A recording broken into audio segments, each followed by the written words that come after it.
Happy to be here this morning. We made it through the weekend. Hopefully ready for a great week out in the world, doing good, helping people, and trying to bring smiles to people's faces. You guys, this is the essence of living well. And the better shape you are in, the better capacity you have to help other people. So let's go a little bit of check-in on the reactive side of the body. If you don't have a foam roller, you guys, you need one. This is, I've got a couple things to deal with today. I've had some good questions come up on social media as well as direct emails to me, and I want to deal with both of them. So let's get on to the foam roller while we kind of talk it out a little bit. So 2 feet on the ground, reactive foam roller. I'm going after the hips first. So just nice and easy on the lateral aspect of the glute. You should feel that dull ache. If you've been working, you had a good weekend of training and just activity, when you get onto this glute, it should feel like a dull ache. It shouldn't feel pinny or any shooting pain at all. But one of the questions that I got, let's hit the other side, was about the IT band. And the IT band is a very thin band of fascia. It's a very dense band of fascia. But the job of the IT band is to keep the alignment of the knee and lower body, and especially in the eccentric phase, the landing phase of walking and running. All right, so when the IT band becomes stressed, and I'll demonstrate this in just a second, it can become very painful because it has a big job. The alignment of the lower body is a big job to do. Okay, we've got dull ache going on both sides, that's good. And then, which means we're in a state of rejuvenation and recovery.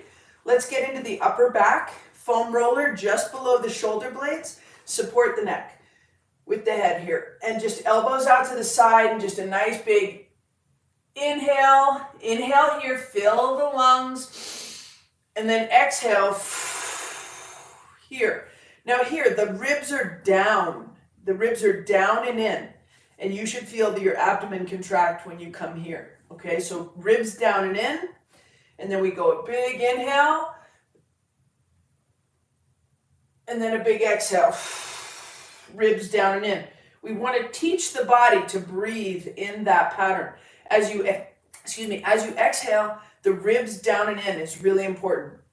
All right, nice big inhale, diaphragm drops here, and then exhale.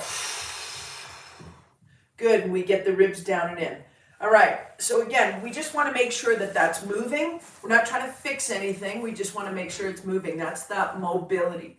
All right, so let's do a little cross fibering just under the armpit, posterior to the armpit, so just behind.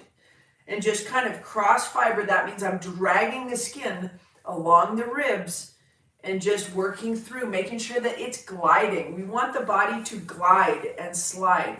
When the tissue is hydrated, then you get gliding. When you get gliding, you don't get sticky little pains in the elbows or in the shoulders or in the neck.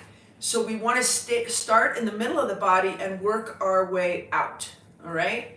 So that's why we start around the spine, around the hips, and we're just working into the lat.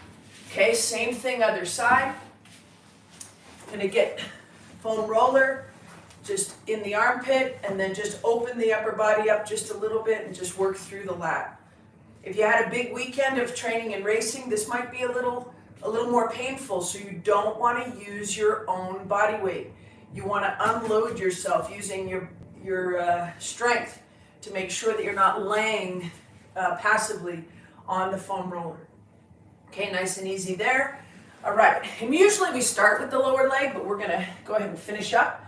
And we just get one leg, and I've got my shoes on today because I got to run right out, got to be to the gym. I work a lot with people in person. That's really important to me. I think it makes me a way better coach to be around actual people. I definitely have an online presence and an online business, but my primary focus is usually in person. So I got to get to the gym today. So I actually just left my shoes on. Hopefully that's okay. All right, so again, looking for that dull ache in the lower leg, right below the foam roller. All right, let's go back to the IT band discussion really quick. All right, the hips. A lot going on here in the glutes and lots of conversation about glute activation and glute function and glute strength. When you take a landing in the run, gravity and ground, this is a rule of gravity, right? Will dictate if I stand on one foot, because that's running, I have a flight phase for the other foot coming through, right? It is a single leg landing. When the hip is weak, the knee will dive in as a result of the response to gravity. Then the IT band says, oh no, don't let that happen. And so then the IT band comes out and tries to maintain the alignment of the lower body. So when the glute function is less than is the demand put on it. So if you're running and you're running quite quickly, and this thing is happening in your landing phase, then the IT band is in overdrive. And that's when you end up with that IT band syndrome.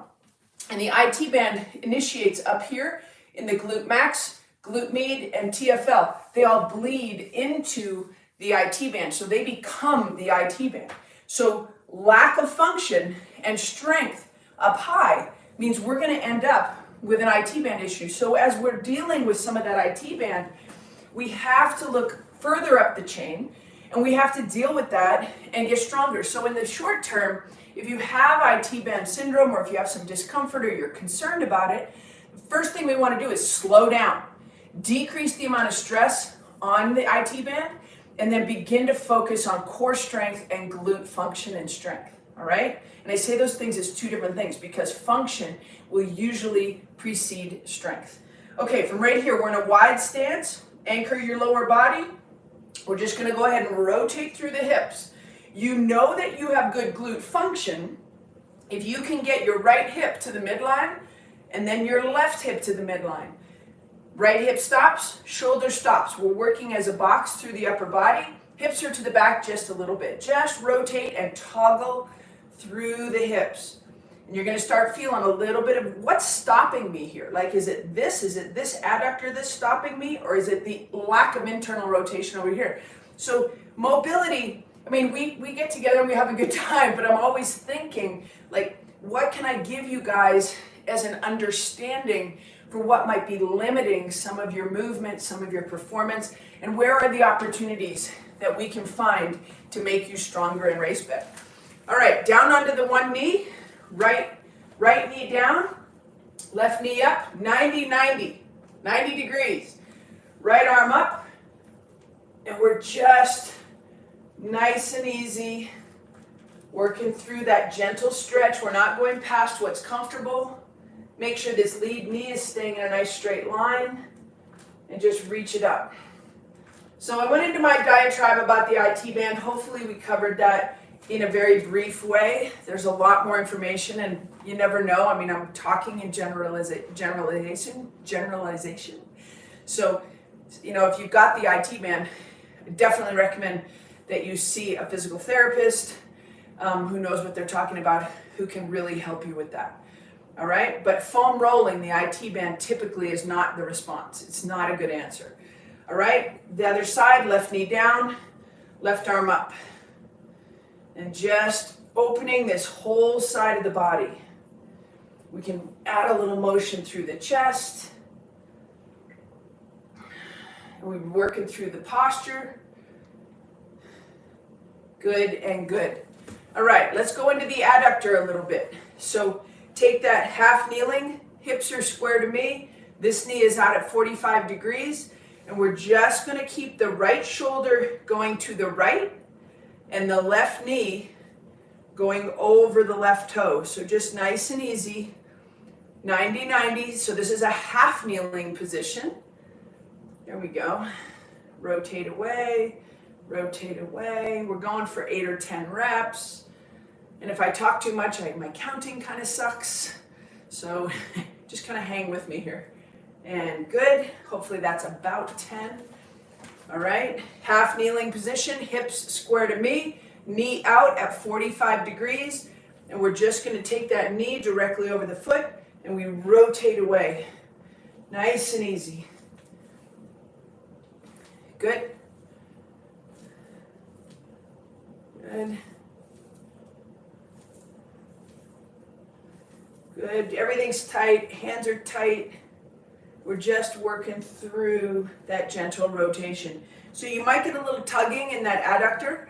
That's okay, but you don't want to go into not a lot of tension. When we add tension and pain into the equation, the body starts actually getting smaller. The goal here is that the body gets bigger and that the movement bubble gets bigger.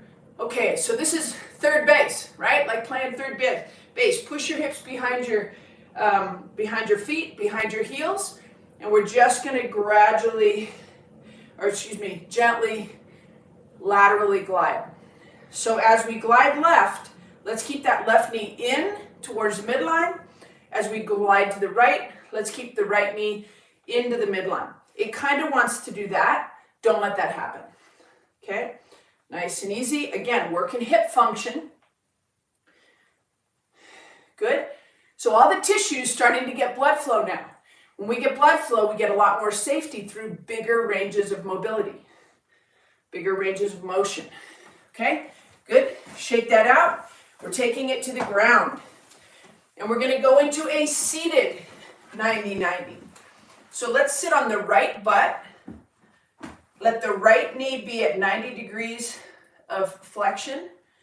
And let the left knee be at 90 degrees of flexion. We're going to take the left arm and reach straight out. Okay, so we've got 90-90. Make sure that's not too tight. This is too tight. That's not too tight. And just reach out and drop the chest down onto the thigh. Okay, the second big question I got this weekend was, we're getting towards the end of the season. People have been doing a lot of running, a lot of triathlon, a lot of biking. And so there's a lot of little things, little niggles that are showing up. And the niggles can show up. Let's hit the other side. So we're going to sit on the left butt, left knee at 90, right knee at 90. We're doing that same reach. So the little niggles that show up at the end of the season, knees, ankles, low back, when that starts happening, I'm like, okay, fatigue is starting to set in, rest and recovery need to be the focus. And training can probably start to back off a little bit. You're probably almost as fit as you're going to be for 2024. But if the elbow starts talking to a runner, then I think unless you started taking up tennis, but the elbow is starting to hurt, then I'm looking at not only rest and recovery, so you need a couple days of maybe full rest, but also I look at tissue, like what's happening globally within the body. Let's keep reaching that. So then it becomes a conversation around inflammation and the body's response to stress, right? A typical response to stress, right butt, 90-90, is inflammation. So you can look towards hydration. If you're dehydrated, living dehydrated, that's stressful, right? So you're going to get an inflammatory response to the body not being hydrated. So hydration is usually number one, and it's not just water. It's going to be electrolytes as well. My favorite electrolyte compound, just because I like the flavor, I like the company, I like what they stand for, I like Scratch Wellness. So Scratch Hydration is what we would use when we're out on a bike ride, and it's got all the fruity flavors, etc. Go to the other side, seated 90-90, but I like the Wellness. It's a lot of sodium, and I do really, really well on it. I'm not saying you will, but you should at least give it a go. Sometimes I'll take one packet and switch it, like take half in one bottle and then save it for later and use the other half. So I traveled yesterday, so I'm going to do that today as a part of my rest and recovery protocol from travel. All right, so important, give that tissue a fighting chance to stay healthy with hydration. You can also, most of my audience knows that we shouldn't be taking anti-inflammation drugs, like we shouldn't be taking pain relief like Tylenol, Aleve, Advil, as regular practices to daily recovery from training. If you do, you should reconsider that because it interrupts your bodies. We're going happy hips, number 1. So just hands behind you, lean back, remove the flexion in the hips, and just let the hips toggle side to side. So if you're using Aleve and Advil on a regular basis, you should reconsider that and do a little bit of your homework to see the stress that that's putting on your body and your organs. But if you don't, it's a really good strategy to knock inflammation out of your body. So if you're getting a lot of these little niggles, you don't take those pills regularly, then don't be afraid maybe to take a little bit of Aleve. Aleve is my choice, and it'll knock the inflammation out and give you a fighting chance. So just nice, easy, happy hips, number 1. And then when we go here, right knee to the midline, you want to walk that right knee back so you're kind of in this lay back, 90-90, and then we're going to reach this way. So we're reaching at chest height away from the right knee, and we're just going down and back up. Down and back up. So now we bring the right lat into the equation. Good and good. All right, so just in quick summation, inflammation can be good, can be bad. Too much of it, you get stuck in a cycle of inflammation, you're going to feel niggles. And that's your body trying to tell you, not so much, not so much, ease up, pull back off the gas. Like you're gonna get all these signals. We're reaching up at shoulder height, where left knee is into the midline. Nice big reach there. It should feel really terrific through that left hip. So listen to that. You should not be taking Aleve and Advil and Tylenol on an ongoing basis unless it's directed by your doctor. And if you don't take it all the time, I don't think it's a bad strategy to use that now. So just don't start using it on an ongoing basis. Okay, right here, we're just gonna work the hip hinge, fingertips to the ground. You can have a little bit of a rounded spine, come all the way back up. You should feel loaded hamstrings as well as the back line of the body.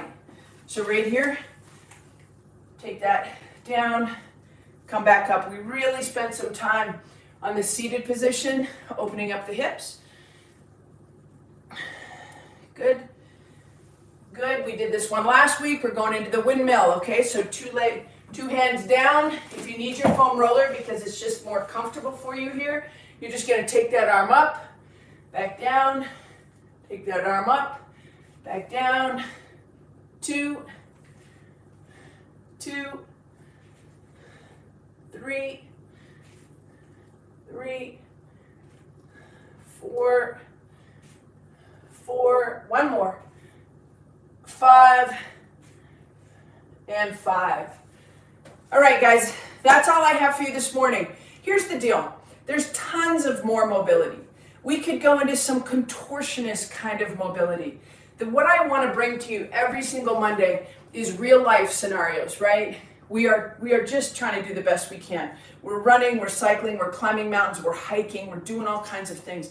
You want to keep your mobility doable. It should not be neurologically challenging. Whoa, how did I get into that position? And it shouldn't be physically stressful. So you're worried and you're judging your movement against other people. That's the beauty of online stuff, right? So I just want to say thank you for joining me. Can't wait to see you next week. If you're in the United States, it's going to be Thanksgiving. It's been an amazing weekend. I got to see my mom. T100 series finished up with a couple of world championships and world champions. It was impressive for sure. Super proud of Taylor Knibb, specifically who I get to work with on an ongoing basis. So anyway, I'm just really, really proud of all of you, and I hope you have an amazing week. Don't forget, mobility should be happening daily, not just Mondays. See you.